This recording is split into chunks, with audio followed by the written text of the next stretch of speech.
Hello Rockford, I'm Logan Lewandowski. And I'm Braden Evans, and welcome to another episode of Beyond the Rock School News.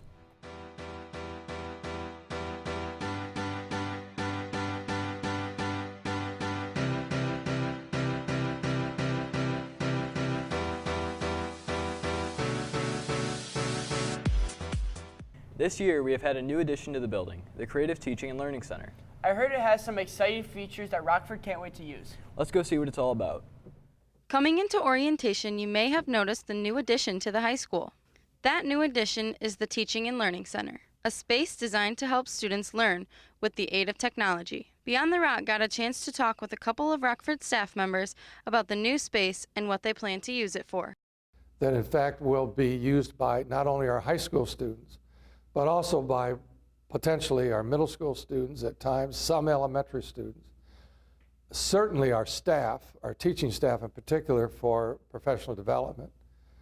And will also be used by our community at times where possibly private sector businesses and so forth want to come in here with their employees.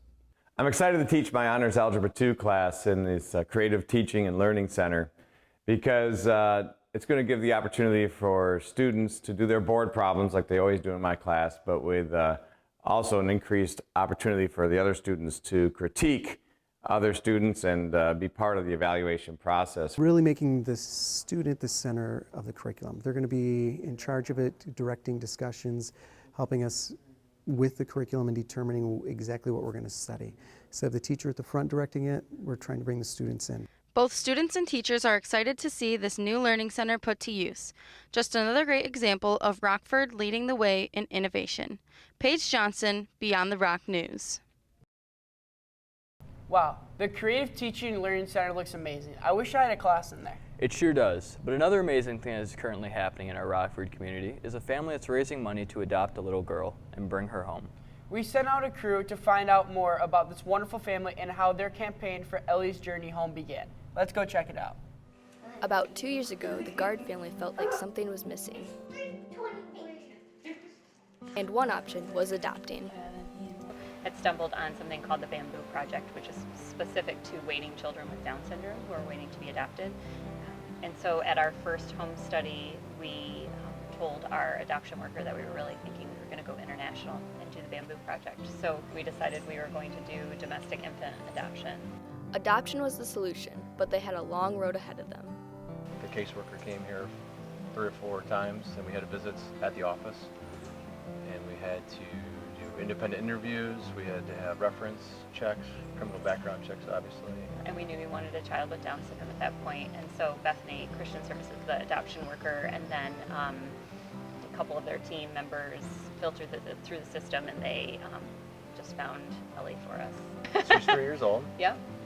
She was left on the front steps of an orphanage 3 years ago, and so they assigned her a name and a date of birth.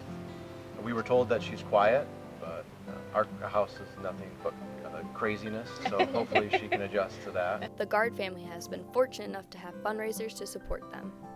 We just received our official letter of acceptance, which is really exciting because that means China is agreeing that we can adopt her. Hopefully, Ellie should come home this fall to make their family complete. This has been Lauren Lewis with Beyond the Rock, signing off. I'm so glad to get to have such an incredible person be a part of their family. Me too, and maybe she'll get into sports like golf.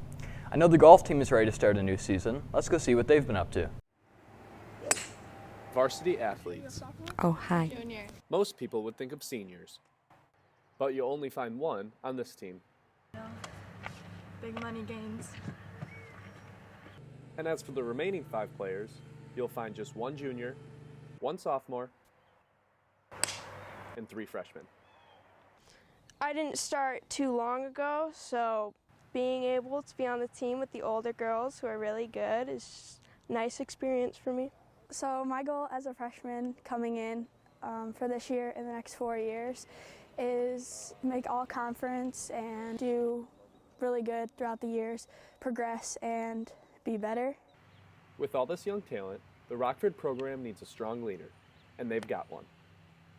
I would say, as being the only senior on the team, I have to take a lot of leadership on the team just because I've been here for 4 years. I'm really excited to see how we do in our matches this year, hoping that we do well at regionals and hopefully some of us can make it to states. You know, this is the youngest team we've ever had. They're good enough to compete in the OK Red for sure, and but the future is very bright. We wish nothing but the best of luck to the Rams for this year and the years to come. This has been Ben Boscher, signing off. Well, it looks like the team is going to do great this year. Now time for some last-minute announcements. Variety show will be held October 2nd and October 3rd. Auditions are September 18th and the 19th in Mr. Hibden's room 233. Be sure to follow Ram Center on Instagram at RamCenterBTR for sports updates. Don't forget to wear neon to the home football game against Lowell. That's all we have for this week's edition of Beyond the Rock School News. Once again, I'm Braden Evans. And I'm Logan Lewandowski. Have a great weekend, Rockford. Howdy, my name is Braden. I like to eat salads. Oh, okay. You gotta stop. No. Yeah, you're gonna have to do it again. You know who didn't do good? Are you kidding me? Do I look good? I want to see how I look. Fix my hair. Do I look good?